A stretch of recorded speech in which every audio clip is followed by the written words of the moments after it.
ustedes. Ella, la diosa poblana, él, el sensei, el maestro Ramiro Padilla Tondo. Saludo primero a nuestra corresponsal Meme Yamel. Querida Meme, ¿cómo estás? Muy buenos días. Buenos días, Vicente, qué gusto poder verte ahora sí, ahí a todo color, en HD, con los vidrios empañados, pero con ese bonito ambiente en Chicago. Y a mi querido Ramiro, ya lo extrañaba. Yo solo tengo una pregunta para iniciar hoy, o sea, es la bonita pregunta. Si Claudio X González es de izquierda, entonces, Ramiro y tú son lampiños y yo soy rubia. Ahí te hablan, Ramiro. ¿Cómo estás, Ramiro Padilla Tondo? Te saludo. ¿Qué tal? Buenas tardes. ¿Cómo están, mi querida Meme? Préstame algo de cabello, Meme. ¿Cómo estás, mi querido Vicente? Oye, si Claudio X González es de izquierda, tú eres la versión mexicana de Brad Pitt y yo la versión mexicana de, no sé, ¿cómo se llama otro? George Clooney. De George Clooney, ándale. No, estamos en el hoyo. Me tiro por la ventana, diría Noroña. Oye, Meme, aprovechando que te saludo, ¿cómo ves este nuevo fraude que se destapa en el sindicato petrolero cuando todavía estaba Romero de Champs y aparece como receptor en Pemex este cabrón que lograste captar comiendo con Romero de Champs y que después, con la denuncia que se hizo, corren a la chingada a este cabrón de relaciones laborales? El tamaño del entramado que tal vez sigue protegiendo a Carlos Romero de Champs a pesar de tanta chingadera que hizo, ¿eh? Es que es enorme, es enorme. O sea, estamos hablando de cosas que no pasaron hace 2 días, que pasaron hace años y que lamentablemente hoy siguen, pues siguen como en un velo, no quiero llamarle de impunidad, pero pareciera que a eso vamos encaminados, ¿no? Mucho hemos mencionado que no solamente era Alejandro Cabrera quien estaba detrás, sino que hay muchas personas, hay una estructura bastante sólida de Romero de Champs que sigue trabajando actualmente en la dependencia, no solamente en los sindicatos, sino también en Pemex. Hablamos particularmente del área de recursos humanos, ¿no? Toda el área de recursos humanos está captada por gente que le ha sido fiel a Romero de Champs, y ahí es en donde entra mucho la pregunta de, bueno, ¿y qué pasa con Octavio Romero Oropeza? Uno de los que se menciona que es justamente el que asume el cargo de Alejandro Cabrera, que es de apellido Vilquis, creo, si no estoy mal, ahorita me corregirán los compañeros petroleros que yo sé que ven mucho este espacio. Él estuvo y ha estado muy cerca de Octavio Romero Oropeza. De hecho, en la última comparecencia, él estuvo ahí. Estuvo con Octavio Romero Oropeza en la comparecencia que dio a los diputados. Y por supuesto que la pregunta es, o sea, si sabemos cómo están las cosas, ¿por qué no se ha querido hacer lo que se puede hacer?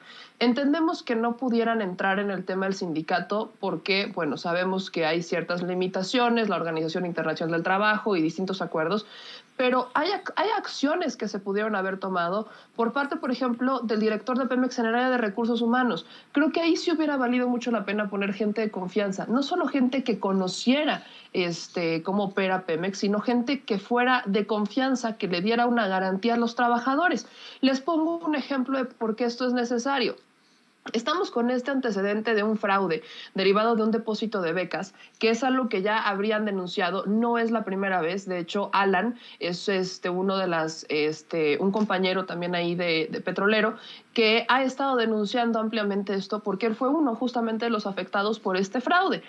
Y esto es algo que aquí lo hemos reportado. De hecho, aquí en Sin Censura hace algunos meses entrevistamos a Alan. Tuviste la oportunidad de entrevistar a algunos compañeros del sindicato justo que estaban denunciando este problema, y ellos mencionaban el tema de los salarios caídos y mencionaban el tema de las becas, que se dio con el aval no solamente del sindicato, sino con el área de recursos humanos de Pemex.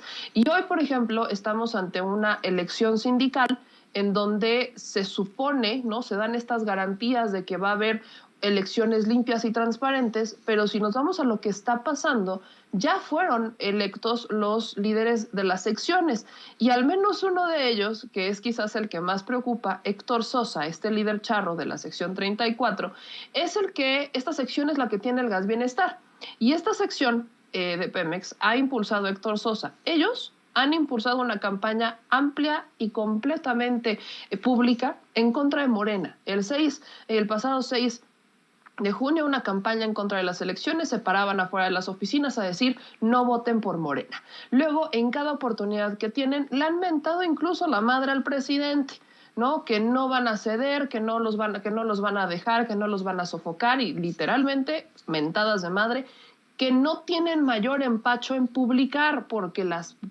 graban en video y las suben a redes sociales. Y en la última que hicieron fue justamente en estas elecciones que fueron hace algunos días, en donde Héctor Sosa se convierte en el oficialmente líder de esta sección y buscan que con miras a las elecciones futuras sea él el que lidere el sindicato, ¿no? Y ahí es un tema porque Héctor Sosa particularmente es una persona ampliamente fiel y cercana a Romero de Champs. Entonces, volvemos al mismo punto. No será Romero de Champs el que esté al frente del sindicato, pero sí hay gente que mueve los hilos por él, gente que se fue a comer con él en este día, cuando grabamos a Alejandro Cabrera. Es gente que se reúne, gente que maneja, y al final pareciera que en cierto punto en el tema de recursos humanos, pues Pemex pareciera que no puede hacer más y que estamos condenados a ver que no solamente se destapan más fraudes, sino que no se puede acabar con las malas prácticas y con estos fraudes dentro de la institución. Así que el escenario creo que sí es preocupante, pese a que se menciona una transparencia y pese a que se menciona todo esto. Creo que no solamente es el llamado de unidad hacia los trabajadores, sino que es un llamado a las autoridades, a la Secretaría del Trabajo, a que observe con lupa lo que está pasando, porque hay amenazas, les están acondicionando los contratos, y esto todo tiene que ver con el área de recursos humanos que sí trabaja y en donde sí tendría la mano Pemex. Entonces, vaya, creo que la situación no ha sido para nada distinta desde hace años cuando estaba Romero de Champs, cuando hicimos esta denuncia, y hasta hoy. Creo que no han cambiado mucho las cosas. Creo que una de las carpetas que dejó por ahí Santiago Nieto en la Unidad de Inteligencia Financiera tiene el nombre Carlos Romero de Champs. Ojalá que don Pablo Gómez nos haga el parito, porque lo voy a decir nuevamente, creo que no está completa una lucha contra la corrupción si Romero de Champs sigue libre. No se puede consolidar una lucha contra la corrupción de la Cuarta Transformación sin que Romero de Champs pues pague de esta larga lista de chingaderas que tiene en su récord, mi querido Ramiro Padilla Tondo. Pues hay que recordar, Vicente, aquella ocasión en que fueron a detener a Juan Collado, y pues él fue el que se tiró, ¿no? Se tiró de muertito, se escondió debajo de la mesa, así tiene la conciencia. O sea, en general tú eres tan bueno como tu red de complicidades. Lo que se ha hecho a través de los tiempos, hay que saber, lo decía, creo que era Alberto Aguilar Sincer, decía básicamente que el PRI no era un partido, sino una suma de complicidades. Al grado que hemos llegado es de, por ejemplo, la hija de Romero de Champs viajando en avión privado con sus mascotas a la tienda Louis Vuitton, por ejemplo, en Francia. El hijo con un Ferrari Enzo, que es un Ferrari que solo lo puedes tener si ya tuviste 2 Ferraris antes. Ese tipo de cosas, pues, que uno de repente descubre en este tipo de gente que son los líderes sindicales que tanto tiempo sangraron al país, que no sabemos, por ejemplo, lo retaban públicamente en el Senado, ¿no? A Romero de Champs a que presentara algún tipo de iniciativa cuando era senador, jamás hizo nada más que sentarse y comer. Pero en general, pues son los resabios del viejo sistema que nos impiden, que impiden que el asunto se siga moviendo. Hay que pensar en cuánto estará cuantificada la fortuna de Romero de Champs como líder sindical. Hay que recordar los escándalos. Creo que tenía un salario de 20,000 pesos al mes, pero su salario no refleja lo que ganaba Romero de Champs por, me imagino, las redes de transporte. Tenía yates de $1 millón, que un condominio en Miami. Yo recuerdo haber hecho un artículo para Sin Embargo hace algunos años, escribiendo, yo me preguntaba cómo le hacía el hijo de Romero de Champs para ser vecino, por ejemplo, de Michael Jordan y de Bill Gates. Y Bill Gates, obviamente, pues el creador de Microsoft, Michael Jordan, el mejor jugador de básquetbol de la historia. ¿Y tú quién eres? Le preguntaron al hijo de Romero de Champs. Pues yo soy hijo de un sindicalista petrolero, por eso yo tengo acceso, ¿no?, a hacer lo que me pegue la gana, por lo mismo. Es este tipo de cosas. Sobre todo, una persona como Romero de Champs no podría sobrevivir sin una suma de complicidades, Vicente. Es al final de cuentas el sistema neurológico, digamos, de la corrupción en México, donde se muestra claramente que todos ellos, todos los priistas que intentaría uno quisiera que se procesaran, no los puedes procesar porque obviamente tienen todavía jueces, magistrados, trabajadores fieles que morirían por ellos o irían a la cárcel por ellos, porque de ese tamaño es su poder.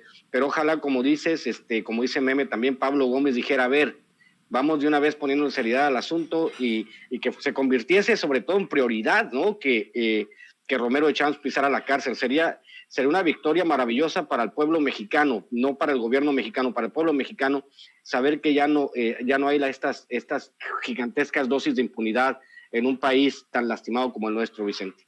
Así es, mi querido Ramiro. Oigan, mucho escándalo se armó con esta entrevista que concedió Claudia Sheinbaum al periódico El País.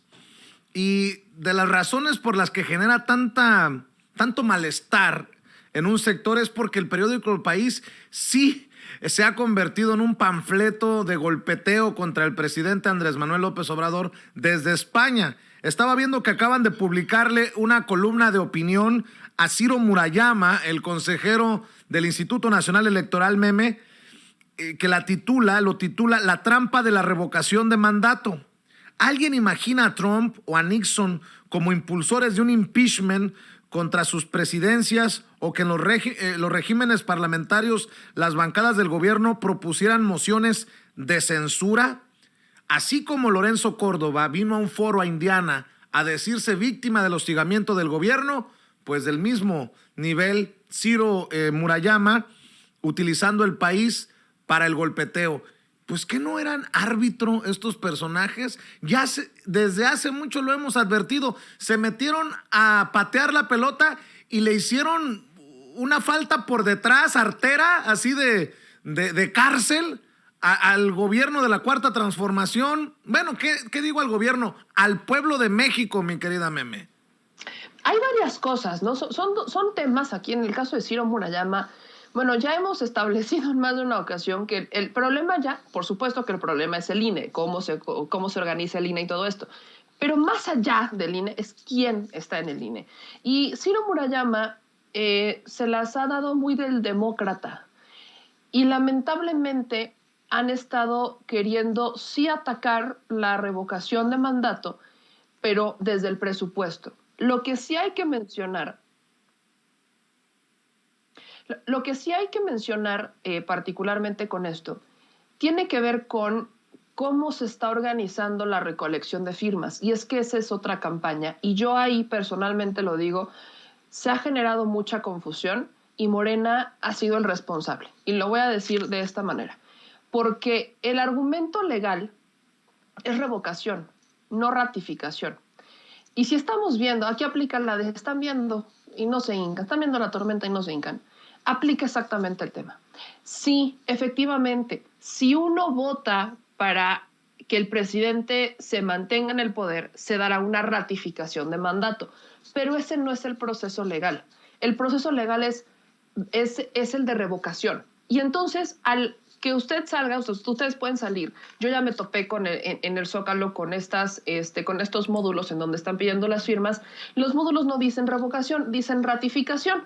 Entonces, hay mucha gente que ya me tocó platicar con ellos, ya me tocó resolverles dudas y estamos en eso, que ha caído en la confusión. Llega y ve que el módulo dice ratificación y entonces ve el formato y el formato dice revocación y les da desconfianza y entonces piensan que es culpa del INE. Y ahí le voy a decir una cosa, creo que no les han podido explicar y eso ha sido una responsabilidad de los que están organizando la recolección de firmas. No voy a corregir, incluso no voy a decir propiamente Morena como partido, pero sí morenistas que están promoviendo este ejercicio bajo el nombre de ratificación. Y ese argumento es el que utiliza Ciro Murayama y es el que utiliza el PAN y es el que utiliza el PRI y es el que utilizan todos los partidos para decir es que este es un fraude. Esto es un fraude y solamente quieren que el presidente haga campaña. No la necesita. Volvemos al punto. Con los niveles de aprobación que tiene el presidente no necesita hacer ninguna campaña. No es necesario. Este ejercicio se está dando por dos escenarios. Uno, el presidente le está dando oportunidad a todos ellos que dicen que son más los que están en contra de esta administración a que lo prueben. Muchos lo sabemos que no va a pasar, estamos en esa certeza.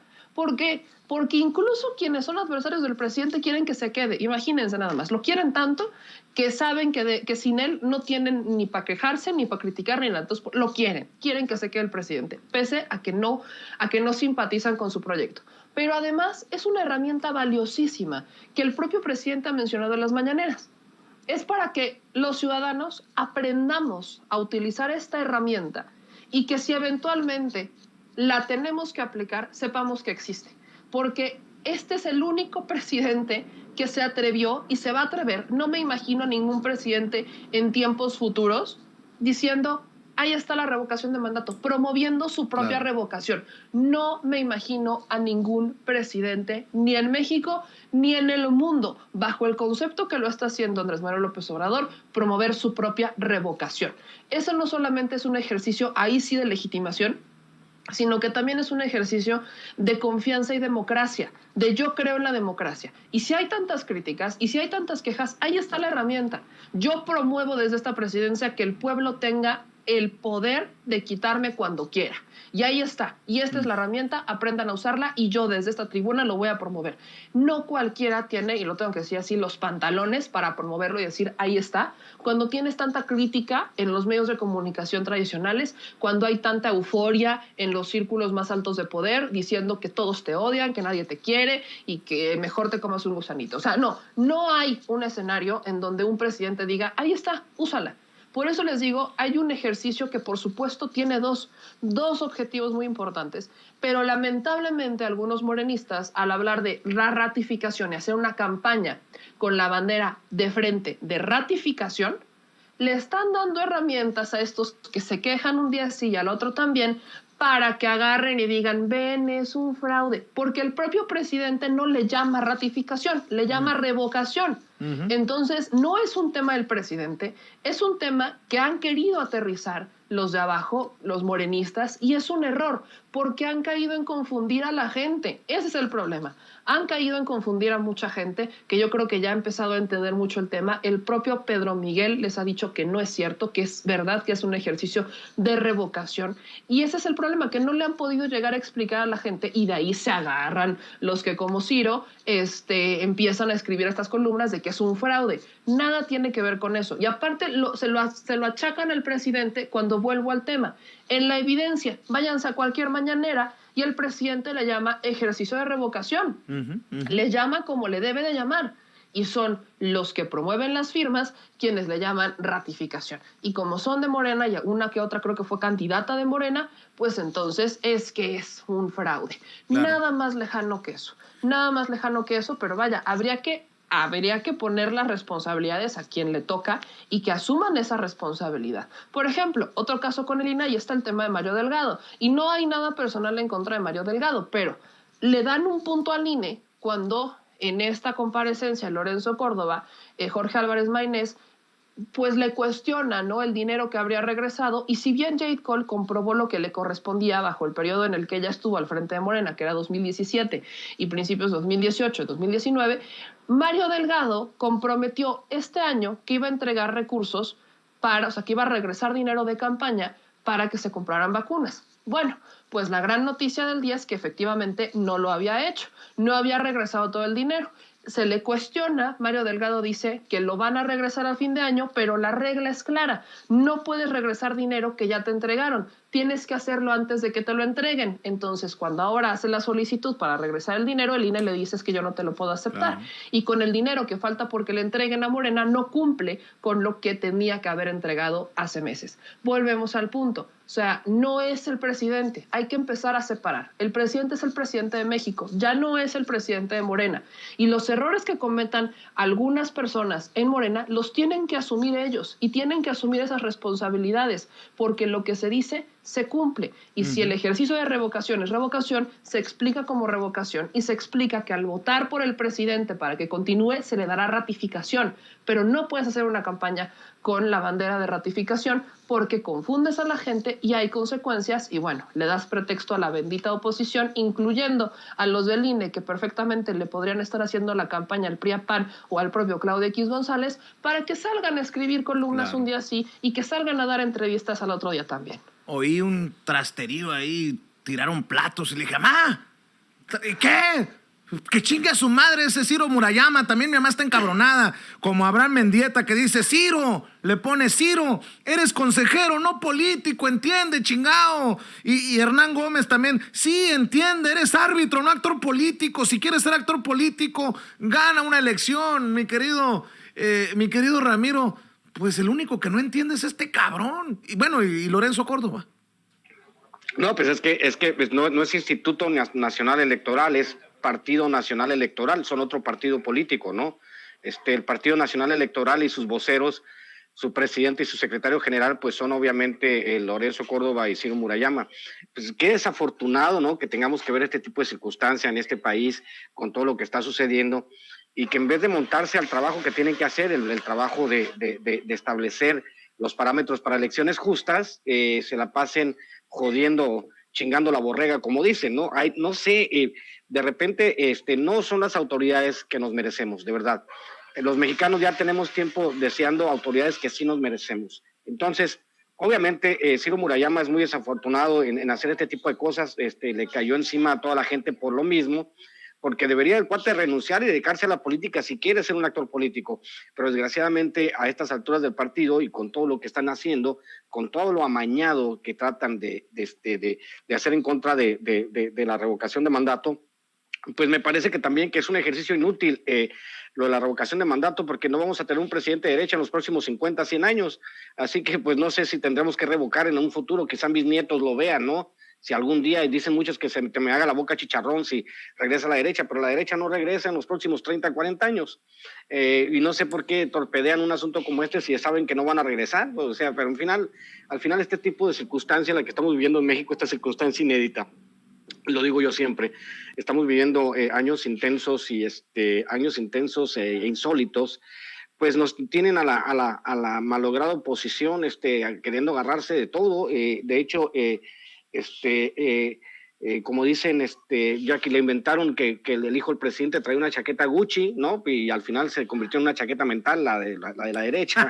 O sea, ese tipo de cosas, pues, que si uno, ¿de dónde sale? O sea, qué capacidad tan extraordinaria para inventar pendejadas de la derecha, pero pendejadas, pero ninguna capacidad para tener algo sustancial, a final de cuentas, en el juego político, mi querido Vicente. Oigan, Ramiro, ahí les va. Vamos a dejar la víbora chillando. El PRI está anunciando su ciclo de conferencias en medio de la Asamblea Nacional del PRI 2021, nuevos tiempos, nuevos retos. Y me parecen algunos personajes lamentables y otros muy interesantes que estén comprometidos con ir a un ciclo de conferencias. Miren, en el panfleto que se publica, una de las conferencias, Gonzalo Alonso, exdirector de Google en Latinoamérica, experto en tecnología, exdirector de Google en Latinoamérica, en un ciclo de conferencias del PRI.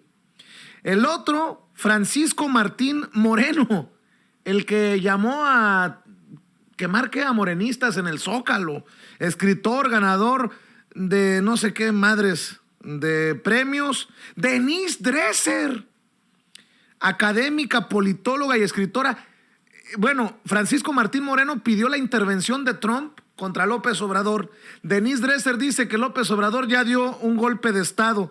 Y charán, Luis Carlos Ugalde, exconsejero presidente del IFE, el que avaló el fraude de 2006, consultor y editor del Financiero, entre los personajes que van a dar conferencias en la Asamblea Nacional del PRI. Te escucho, Meme Yamel. Bueno, es que el PRI está enseñando la telera como Federico Doring ayer. O sea, es un escenario en donde los partidos, ahí les va como el spoiler de todo esto. Los partidos hacen este tipo de conferencias, y lo digo con conocimiento de causa porque me tocó organizarlas hace muchos ayeres, para comprobar ante el INE que están cumpliendo ciertas cuotas.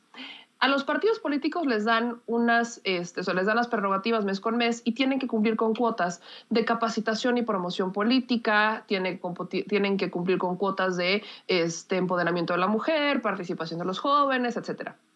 Entonces, en estas cuotas, pues son eventos en los que de forma logística se gastan mucho dinero, pero en realidad no se lo gastan tanto. En tiempos pasados, cuando se podía sacar facturas, lo que hacían es que inflaban los eventos para decir que se habían gastado el total o incluso un poco más de la cuota de lo que mandaban en prerrogativas. Por ejemplo, para mujeres era el 3%, para eventos de mujeres, de empoderamiento de la mujer, se tenían que gastar el 3% de lo que les mandaban de prerrogativas y decían que se gastaban un 4%, por ejemplo. Y lo que hacían era que se gastaban mucho menos, muchísimo menos, y ese dinero pues sacaban en liquidez para tener el efectivo y poder hacer pues, sus triquiñuelas o comprarse coches o vaya, vivir como reyes. Entonces, partamos porque pues este tipo de eventos, lejos de que realmente busquen promover la participación democrática, lo único que están haciendo pues es una forma de aparentar o cumplir con el INE. Pero en el otro sentido, el tipo de personajes que vemos, pues son los mismos personajes que utiliza el PAN, ¿no? Por ejemplo, cuando hablamos de Moreno, o sea, me van a decir, hay muchos, y no me dejarán mentir, mi querido Ramiro, ni muchos historiadores, que este hombre no es historiador. Es un hombre que que sí, les digo, se saca la telera de vez en cuando y se hace una chaqueta mental para sacar historias de sepa Dios dónde. Y entonces, de ahí salen muchos debrayes que los han querido considerar como premios históricos y no sé qué tanto. Y por eso tenemos los políticos que tenemos. A ver, en el priismo, ¿no? Ahí les va. El hijo de Carolina Villano, la secretaria del PRI, hijastro de Moreira, trabaja actualmente con Moreira en la Cámara de Diputados como uno de sus asesores. El niño, uno de estos grandes juniors, no ha hecho absolutamente nada de su vida, más que vivir de lo que hace su mamá y su padrastro, ¿no? Moreira. Es lo único que hace. Y ahora, de la nada, o sea, de no hacer nada, de sacar opiniones políticas basadas en lo primero que se le ocurra, así tipo Moreno, lo que hace es, trabaja como asistente, persona de confianza, ganando una muy buena lana en la Cámara de Diputados por ser asesor. Asesor, sepa de qué. Pero además está también en la Cámara de Diputados, uno de los hijos de Miranda, de los que hemos hablado muchas veces, otros de estos juniors del poder que forman parte del grupo Atlacomulco, ahí están. Esto es lo que van a capacitar, o sea, volvemos al tema.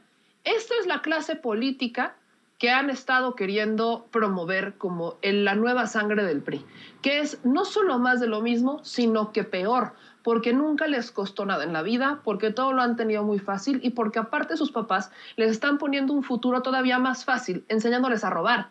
Y ahora vas y los capacitas con una ideología como, perdón, Denise Dresser, que dice que hay un golpe de Estado, sepa Dios dónde está el golpe de Estado, y yo no lo veo, ¿no? Habría incluso que regresar a Denise Dresser a la escuela a ver si sabe lo que es un golpe de Estado, porque yo no veo ningún tipo de golpe de Estado. Está como Ferriz queriendo militarizar al ejército. O sea, creo que volvemos a estas redundancias en donde, disculpen, pero son extremadamente estúpidas. No podemos seguir viendo esta clase de políticos. Y ahí es en donde entra, por ejemplo, el tema de Google. Vemos que los personajes que han trabajado en estas redes sociales, ¿no? En el PAN tenemos a un personaje muy cercano a Twitter, existen estas investigaciones en donde Twitter favorece estos discursos de derecha. Google pues tiene YouTube. Y ahora sumémosle, y falta que metan ahí el tema de Facebook. Facebook, con los Facebook Papers, revelaban no hace mucho, tiene unas cuantas semanas, que promueve el discurso de odio. ¿Cómo lo promueve? No haciendo absolutamente nada y dejando que las fake news y el discurso de odio permee justamente en la opinión pública, en las redes sociales, que genere desinformación y encima que provoque cosas como ocurrieron en el Capitolio, que justamente ocurrió desde Facebook. Entonces, las redes sociales forman parte de lo que hoy se forma de este discurso político, de la opinión política, de la opinión pública, pero tenemos personajes como estos que son de la política y de la clase intelectual de hace años, que no ha cambiado, se están, no han avanzado no han promovido nada distinto y lamentablemente estamos estancados, al menos por este lado de la derecha, del lado de los conservadores, en el mismo discurso que han utilizado desde hace años. Tienen conflictos internos en el PRI, entre ellos están destruyendo, en el PAN también. O sea, cuando sale Claudio X González a hablar de que van a ganar en el 2024, sepa Dios que van a ganar más que una destrucción. No entienden ni siquiera qué es política y es gracias a estos pequeños cursitos que siguen estancados ahí. Así que a estas alturas creo que hasta se los agradezco porque siguen promoviendo un discurso conservador de un lado. Eso que obliga a que no solamente medios, sino que también los partidos que son opositores a lo conservadurismo, al neoliberalismo, hagan lo propio y capaciten a una clase política que le pueda hacer batalla justamente a ellos. Querida Meme, querido Ramiro, voy a apelar a su paciencia y a su generosidad. Continuamos hablando de los cabrones del PRI, con lo que nos quedamos, y les ofrezco una disculpa a la audiencia y a ustedes, Meme, Ramiro, por hacer este paréntesis con la titular de la CONADE. Fíjate, Vicente, que había algo que había pensado yo hace mucho tiempo con respecto a lo que mencionaba la directora del CONADE, el concepto de milésima de segundo.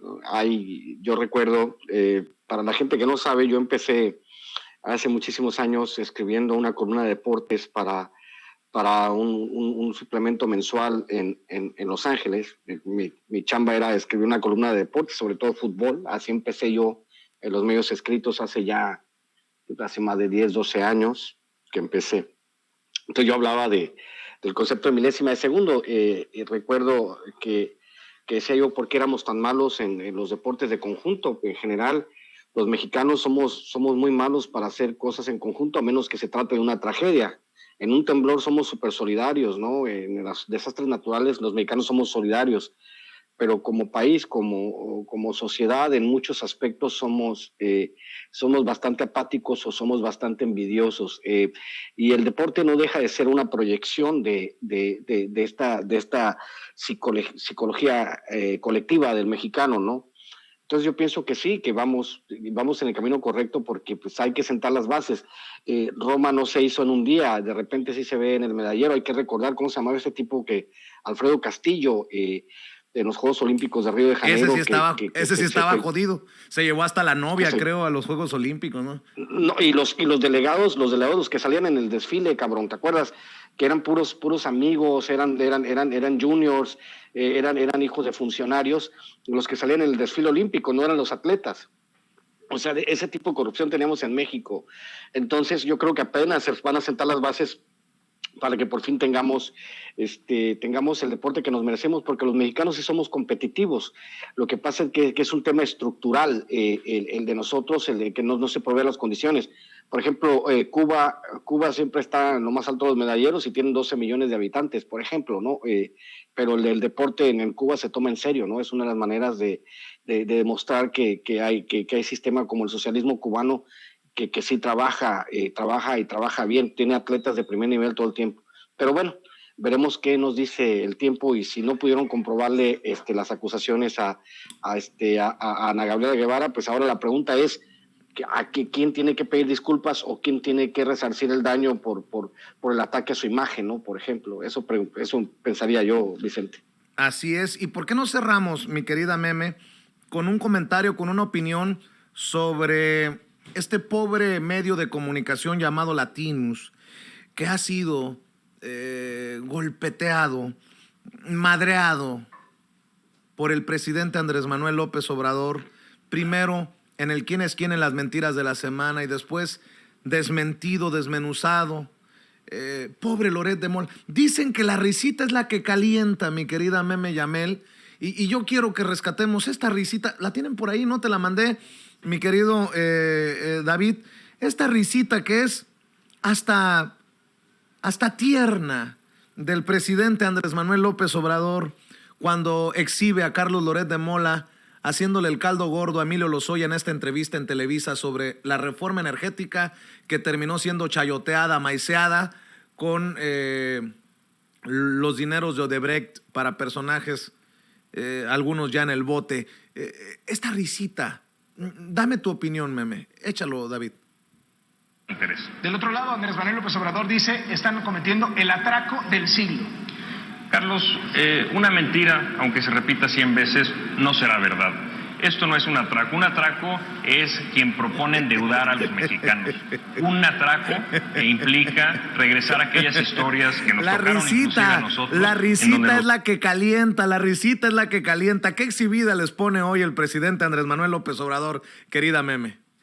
Me encanta esa parte de una mentira, aunque se diga mil veces. Por favor, patrañas. Ahora, Emilio Lozoya, mi vida, ¿qué dirá desde prisión? Esa es la pregunta más grande. ¿Tendrá acceso a la televisión? Porque si tiene acceso a la televisión, le ha de generar chorrillo ver la mañanera a Emilio Lozoya en el reclusorio norte.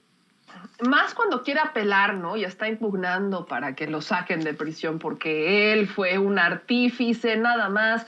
O sea, de verdad es que había que tener madre para salir a decir, es que una mentira, aunque se diga 1000 veces, nunca dejará de ser mentira. Por piedad, patrañas. Está igual o peor que Claudio X González diciendo, es que soy de izquierda. O sea, nada más es un escenario en donde uno no se burla tanto porque nos enojamos, porque es algo que enchila, porque vimos los efectos de esta reforma, porque vimos que la aprobación fue corrupta, porque vimos que su aplicación fue corrupta, porque vimos que hoy nos dejaban en un escenario en donde necesitamos una reforma constitucional para echar atrás nada más tantito de lo que hicieron con esa reforma y salir, ¿no? Y Loret de Mola estaba muy preocupado. Creo que estaba más preocupado Loret de Mola por darle como legitimidad a la reforma que el propio Lozoya, ¿no? Entonces, este escenario, digo, hablar de Latinos es hablar de un medio que se ha mencionado está financiado o ha sido financiado no solamente en los tiempos de Silvano Aureoles por las arcas de Michoacán y del PRD, sino que ahora se habla a través de la Secretaría de Salud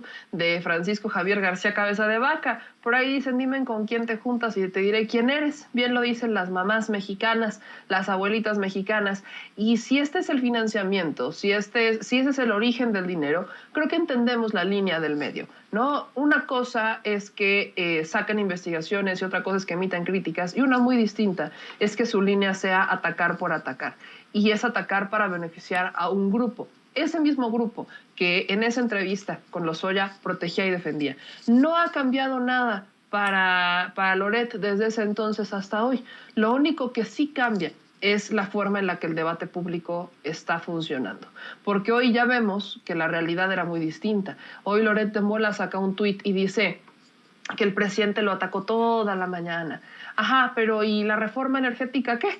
O sea, no es que lo atacaran toda la mañana, es que hay críticas hacia su trabajo y que a él no le guste que lo critiquen, pues es algo completamente distinto. Entonces, pues no solamente a Emilio Lozoya valdría la pena que le pusieran televisión, creo que sí tenía televisión Javidú, uno de sus vecinos, creo que él sí tiene televisión, pero al menos estamos hablando del reclusorio norte, donde si no tienen televisión los pueden entrevistar por 40 minutos si te presentas a nombre de Ciro Gómez Leiva. Al final creo que solitos caen, las máscaras solitas se caen, y como dicen aquí nuestro querido Lego, que le mando un abrazo, pues Loret decía que Latinus era un medio para los paisanos, ¿no? Que Latinus era un medio para hablar con nuestros paisanos, ¿no? No fueron a sacar hasta el tráiler ahí en Estados Unidos, no recuerdo si era Chicago, no recuerdo Nueva York, Washington, ajá, la Casa Blanca. Dijeron que salieron huyendo porque habían hecho enojar a López Obrador. Sí, me acuerdo. Bueno, ajá. Y yo no he visto una sola nota dedicada a los paisanos. Es más, yo retaría a Loret de Mola a que fuera, me hubiera encantado verlo ahí en Washington. ¿No viene el representante de los paisanos? No, que hubiera ido a Nueva York, no fue a grabar ahí también. Me hubiera encantado verlo para ver qué le decía a la gente, a los que según su medio representan. Me hubiera encantado, de verdad. Vaya cosa que nos perdimos, pero tan la hipocresía es que ahí lo tienen. Tanto iba a ser representante para los paisanos que hasta el origen del medio es falso. Es un origen completamente falso, es mentiroso y es hipócrita. ¿Qué más nos podemos esperar? Y como diría Epigmenio Ibarra, para ir cerrando, querido Ramiro, ¿qué tal el infomercial de la reforma energética de Peña, que disfrazado de entrevista y siguiendo el guión de Los Pinos hizo Loret de la mano de Lozoya, el recluso?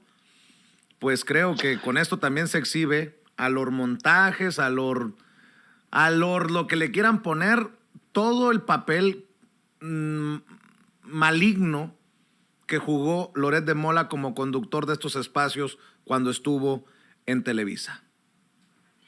La manera de trabajar, de los medios hegemónicos, de los medios de derecha a través de la historia de México ha sido básicamente eso, ¿no? Para que una cosa funcione, tiene que, a pesar de que sea un robo descarado, tiene que sonar razonable. Hay que recordar que el lenguaje neoliberal se nutre de ciertas palabras que se van introduciendo con el tiempo, se van asimilando como competitividad y la chingada, que desarrollo económico. O sea, vinieron a sustituir estas palabras neoliberales después de Salinas de Gortari, vinieron a sustituir las palabras revolución, desarrollo social y la chingada, ¿no? Estos cabrones. Entonces, cuando llega la reforma energética, hay que recordar que el mayor atraco se da en la Cámara de Diputados, donde les pasan el micrófono. ¿Te acuerdas, Vicente? Les pasaban el micrófono y te gritaban hasta sí apoyo la reforma. Y tú decías, qué bárbaros. Y creo que fueron unos diputados de Morena que le dijeron, la historia se los va a cobrar, señores. Toda esta basura que ustedes hicieron, el infomercial que hace Lozoya, que ahora está en la cárcel, todo eso se lo estamos cobrando ya. Porque básicamente saber, por ejemplo, como decía el doctor Valderas ayer, ¿no? Estar subsidiando con 100 mil millones de pesos a empresas eléctricas, por ejemplo, ¿no? El yacimiento que acaban de descubrir, una petrolera rusa de 250 millones de barriles, por ejemplo, ¿no? Que ellos tienen los derechos de explotación. O sea, el entregar la riqueza, toda esta bola de rateros profesionales que se dedicaron a concesionar el 60% del territorio de las mineras canadienses, por ejemplo, que se dedicaron a comprar gasolina. O sea, hay que recordar que estamos comprando gasolina por un monto de 30 mil millones de dólares al año, cuando tenemos la capacidad para refinar toda la gasolina que podíamos consumir. ¿A dónde se iban esos 30 mil millones de dólares al año? El cartel farmacéutico que generaba ingresos por 100 mil millones de pesos, 835 mil millones de pesos de fideicomisos que nadie sabe dónde quedaron, el gigantesco robo en los energéticos, en todo lo que tú quieras. Y ellos, Carlos Loret, Emilio Lozoya y todos ellos, son los portavoces o son las caras visibles que justificaban el saqueo. ¿Con qué cara, dime, Vicente, a estas alturas del partido, dado sus antecedentes? Yo, de hecho, una vez también escribí un artículo sobre Jacobo Zabludovsky, que parodiando lo que se llamaba Que no te haga bobo Jacobo, por la canción de Molotov, donde él defendía a Peña Nieto, y obviamente me cayeron a patadas, cómo yo osaba compararme con Jacobo Zabludovsky. Y hubo un señor, uno de los comentaristas, que dijo, bueno, es que no es un tema de conocimiento, sino de antecedentes. Y dijeron, los antecedentes de Ramiro están limpios, los antecedentes de Jacobo no. Entonces, en esta circunstancia, los antecedentes de Carlos Loret de Mola pues son de los más oscuros y los más sucios, y obviamente eso lo va a acompañar por el resto de su vida terrenal, mi querido Vicente. Así es. Y Ramiro, querías despedirte con un sentido mensaje, un sentido comentario. Sí, hoy falleció un amigo muy cercano, falleció el poeta Héctor Minutillo en Buenos Aires, Argentina. Él me acompañó en muchos eventos de mi vida y de mis experiencias argentinas. Los meses que he pasado en Argentina los pasaba con él. Tengo muchas anécdotas con Héctor Minutillo. De hecho, él era poeta y locutor. Con él hice un viaje por todo el norte de Argentina hace algunos años. Más de 1.500 kilómetros recorrimos por carretera.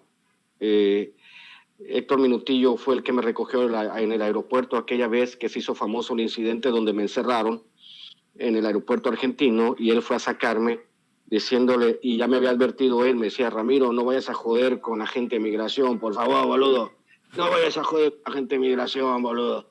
Y yo me pongo a joder con la gente de migración y me encierran y va Minutillo a rescatarme, y casi lo deportan junto conmigo de Argentina. Fue un defensor, un férreo defensor de los derechos de los indígenas, de los pueblos indígenas en Argentina. Fue un trovador, fue un chef, y hoy descubro con sorpresa que Héctor Minutillo, el poeta argentino, el locutor, falleció. Como te digo, éramos muy cercanos en Argentina, nos conocían como los hermanos disparejos, y hoy me entero de su partida, y pues quería rendirle un pequeño homenaje, porque siempre le echaba a perder sus entrevistas en la radio, porque siempre me despedía diciéndole, te amo, mi osito de peluche, y lo hacía enojar mucho porque decíamos, Ramiro, siempre me echas a perder las entrevistas, boludo. pues hoy se fue Vicente y quiero solo desearle a mi querido Héctor Minutillo el mejor de los viajes. Pues el mejor de los viajes, y se me viene a la mente cuando un amigo se va, de Alberto Cortés. Mi querido Ramiro Padilla Tondo, hay que invitar a la gente para que te siga en redes sociales, para que te apoye en tus trincheras. Sí, pues síganme a través de @Chairo Ilustrado y @Ramiro Tondo, y recuerden, te pasé el video donde la 4T asusta a Francisco Martín Moreno. Vayan a Twitter y vean el video, está divertidísimo. Ahorita se lo paso a Meme también para que se ría un rato. Y pues seguimos en todas las trincheras y te agradezco mucho el espacio, como siempre, querido Vicente. Un abrazo, querido Ramiro. Querida Meme, vamos despidiéndonos con tus redes sociales, con tus espacios que siguen creciendo. Muchísimas gracias, mi querido Vicente, por este espacio y a la bonita audiencia, a la bonita familia de Sin Censura, como siempre. Un abrazo para mi querido Ramiro, te abrazo a la distancia. Cuando un amigo se va es muy difícil. Y pues ya saben que a mí me encuentran en todas las redes sociales como @memeyamelca. Ahí están nuestros espacios en Facebook, Twitter, YouTube, Instagram, TikTok y hasta la sopa. Un abrazo a todos. Gracias, Meme, gracias, Ramiro, gracias por la paciencia, por la generosidad, y también le quiero agradecer por la paciencia y generosidad al escritor